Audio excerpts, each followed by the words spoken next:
Greetings and welcome to the lesson. We are going to answer question number 3, August 2022. The subject is meetings, compliance and administration. Question 3A, I read. Discuss 4 ways in which members are supposed to behave whenever the Speaker of the National Assembly is in the assembly or rises to intervene in a debate. 4 marks. Ways in which members are supposed to behave.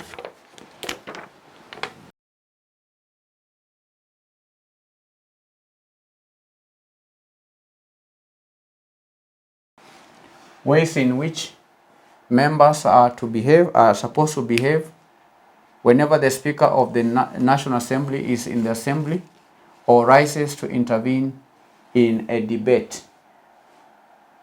The first way is respectful attention.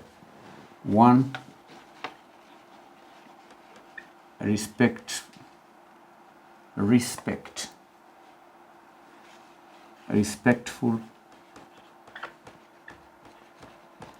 attention. Members should give respectful attention to the Speaker when they are speaking or intervening in a debate, and that includes maintaining silence, refraining from engaging in side conversations, and giving their full attention to the Speaker's remarks. That is one way in which members are supposed to behave. Observe decorum. Observe decorum. Observe decorum. Members should adhere to the decorum of the assembly when the Speaker is present, and they should conduct themselves in a respectful and orderly manner, refraining from engaging in disruptive behavior or actions that may undermine the dignity of the assembly. Follow Speaker's directions.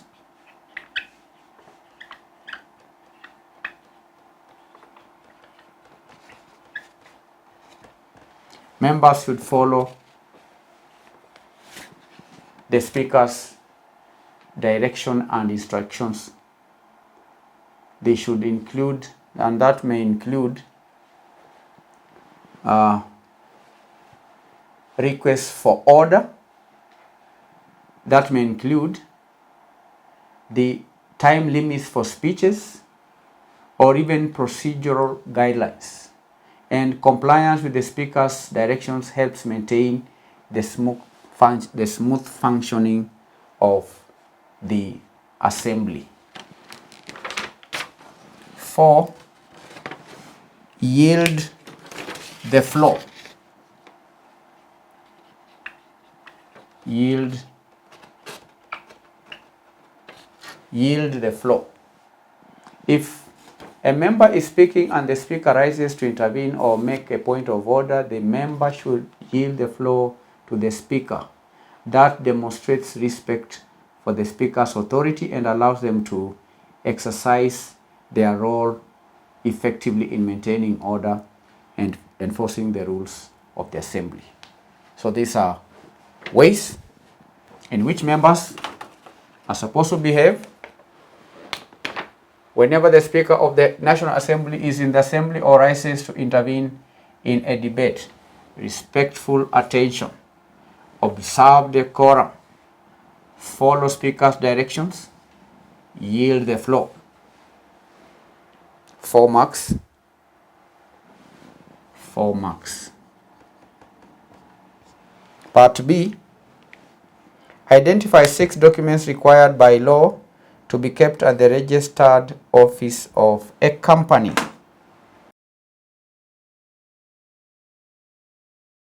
Documents required by the law to be kept at the registered office of a company. 1 is memorandum and articles of association. Memorandum and articles of association.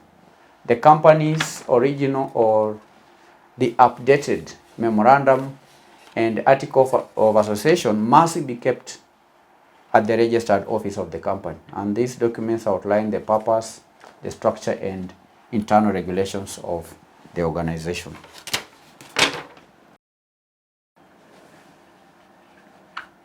Register of members. Register of members.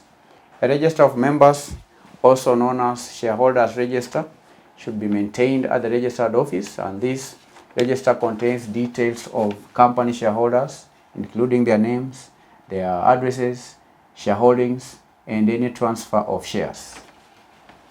There ought also to be register of directors, register of directors. This register must be kept at the registered office of a company.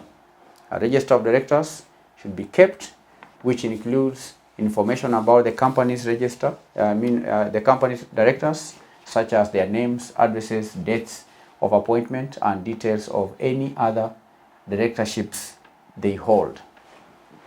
You also have register of charges, register of charges, register of charges. Companies that have taken or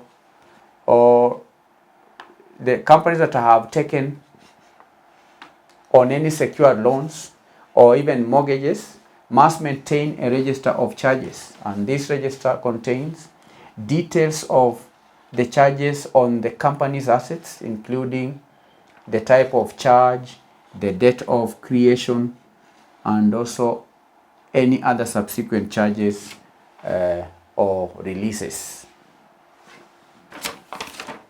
Minutes of meetings.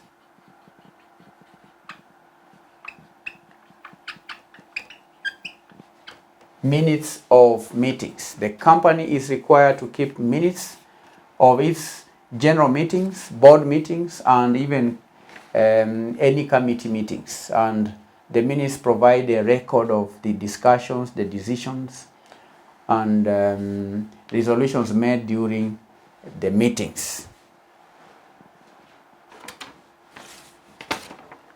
6.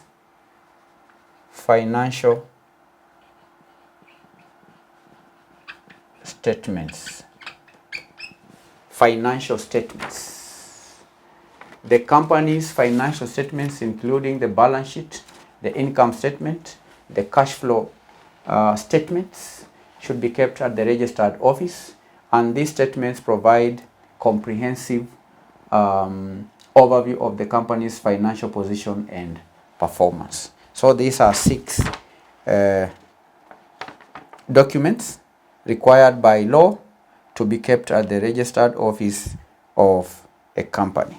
6 documents. Number 1, memorandum and articles of association, a register of members, register of directors, register of charges, minutes of meetings, financial statements.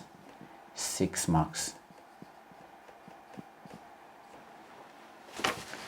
Moving on to part C. Describe the procedure to be followed by a company to alter its memorandum of association. Procedure to be followed by a company to alter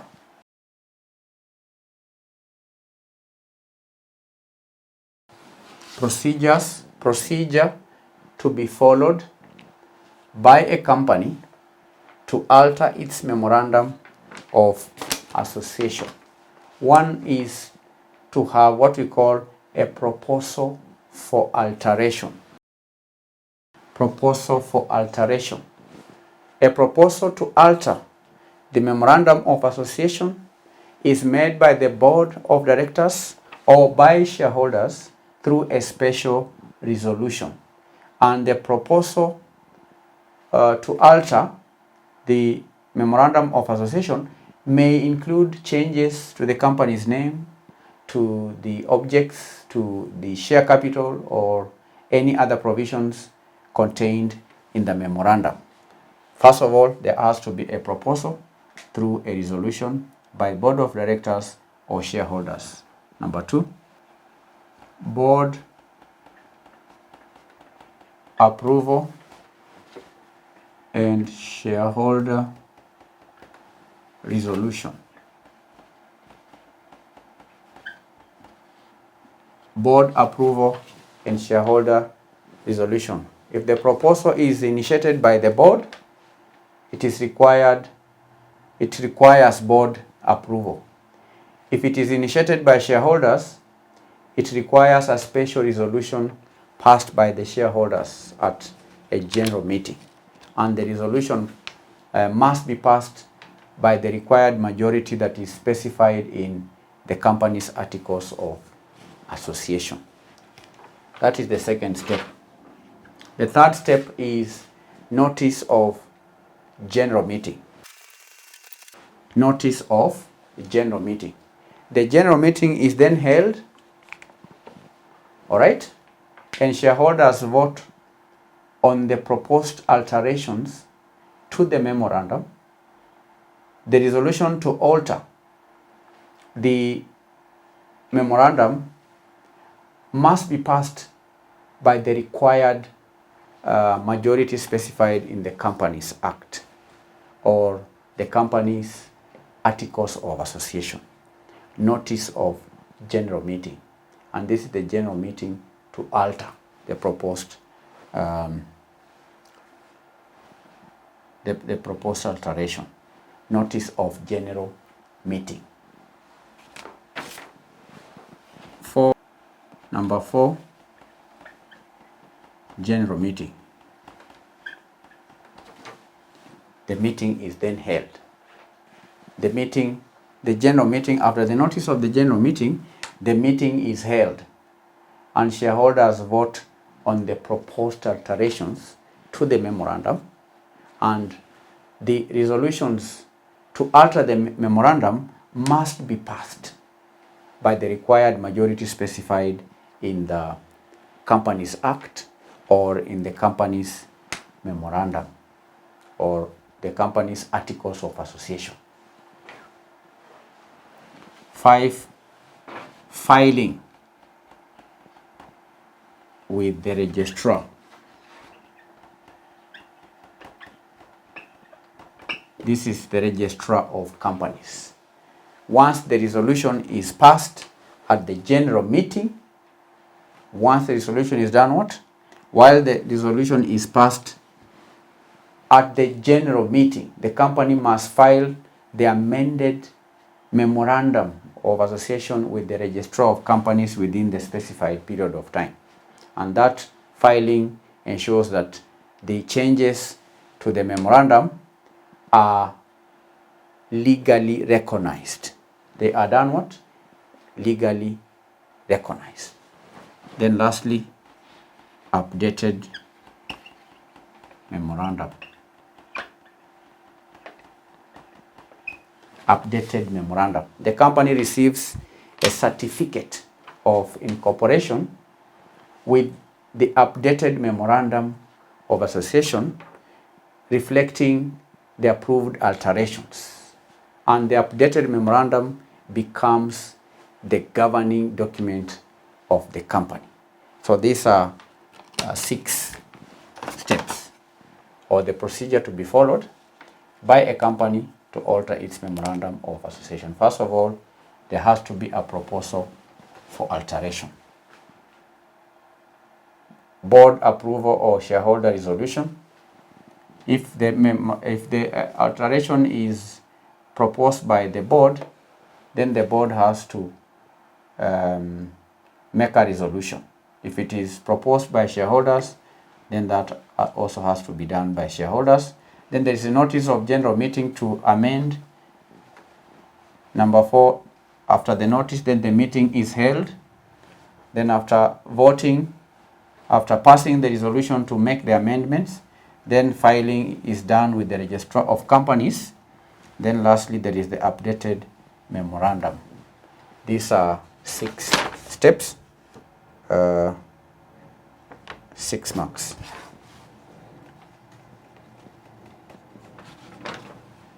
Part D, describe 4 requirements for affixation of the common seal of a company. This question we did it. We will still do it. There is no harm in repetition. In fact, we learn through repetition. So we are going to answer the question, though we may have done it in another paper. D, describe 4 requirements. Describe 4 requirements for affixation of the common seal of a company. That is the question. Describe 4 requirements for affixation of the common seal of a company. The first requirement is board authorization.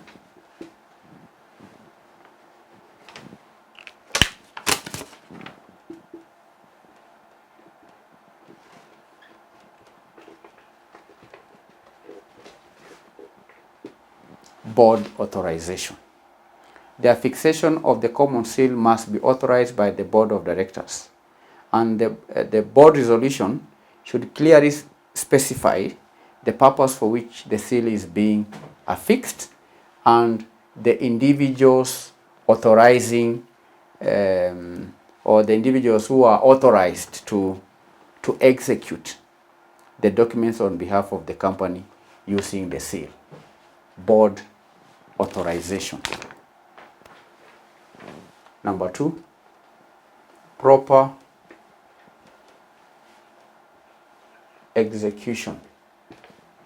Proper execution. The documents or instruments to be executed using the common seal should be properly prepared, should be properly reviewed and approved, and then the seal is affixed in the presence of authorized signatories who sign the documents or instruments as witnessed as the documents, as the process is being witnessed. Okay, or even we can put it in a better way, that the seal is affixed. The seal is affixed in the presence of authorized signatories who sign the documents or the instruments as witnesses to the seal. Requirements for fixation. Then we have safe custody, number 3. Safe custody. Safe custody. The common seal should be kept securely in the custody of the designated or officer or the designated department, and it should be stored in a safe and accessible location to prevent unauthorized use of the seal. The 4th point is registration with relevant authorities. Certain documents or instruments executed using the common seal may require registration with the appropriate authorities, and the company must ensure that the necessary registration procedures and even requirements are fulfilled. Registration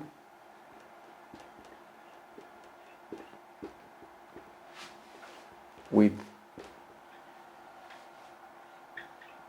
relevant authorities.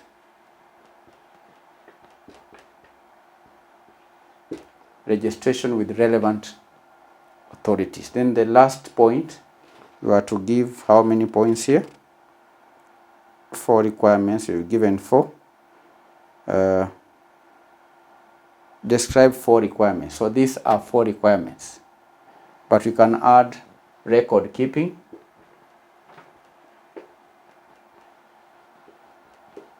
as the other point. A record of all documents or instruments executed using the company seal should be maintained by the company. Why? Because such record includes details such as the date of execution, the purpose, the parties involved, and authorized signatories. Do you understand? Record keeping. requirements for affixation. So any 4 requirements would earn the candidate the 4 marks. 1, 2, 3, 4, 5, any 4 marks. So that is the solution to the August 2022 question 3. The subject is meetings, compliance and administration. Thank you for attending the lesson. We are going to answer question number 4 in our next lesson. Bye-bye.